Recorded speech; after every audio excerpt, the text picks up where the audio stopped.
Is it possible for us to still call crypto in general a safe haven? Ether seeing a 27% crash on Sunday. Well, I've never called it that. I'm not sure who had. Our position as advisors has always been that we have not yet had sufficient information about this asset class and a kind of a 360 view as to how it's likely to perform in the event of a market crash. We don't know the characteristics it has around interest rates, inflation, all the dynamics that drive markets. I think what we're starting to grasp is that it is very much a risk-on asset, and it is probably at the extreme of that risk. Clearly, some tolerance for volatility is needed to own this. So that's exactly how it is now performing. And when we see risk off in markets, we do see this, as you called, a flash crash.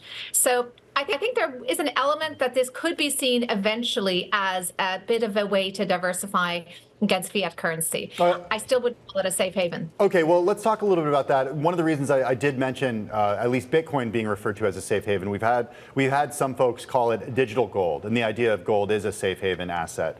Is Bitcoin digital gold to you? It definitely can be aligned with gold in terms of how we think about it as a hedge in the portfolio, but only as a hedge against fiat currency.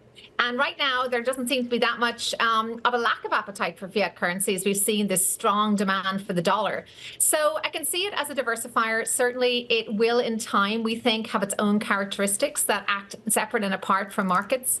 But at this point in time, it's very much behaving like the riskiest of the risk-on assets within markets. I actually called gold physical Bitcoin, just to be a little bit cute. Aoifinn, I don't expect you to agree with that, but within the crypto space, I mean, when you talk about havens, where's the haven, so to speak, in the crypto market? Because obviously Ether fell out of bed in a big way this weekend. Bitcoin did too, but to a lesser extent. I mean, if you're looking for the gains, but maybe a little bit less of the volatility, I take it that maybe Bitcoin is the place to go?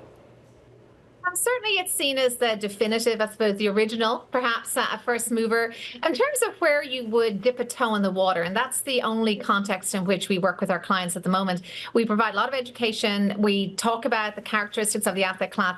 Clearly, with the emergence of ETFs, I wouldn't say we're in a safe haven territory, but we are in more mainstream in terms of instruments, and that's a key difference. We're not forced to go really off the off the radar screen in terms of where to find ways to get exposure to digital assets. It's more mainstream, more liquid, and for that reason, I think that's a probably more accessible point. It's by no means a safe haven, though. I think it's a place to dip your toe in the water.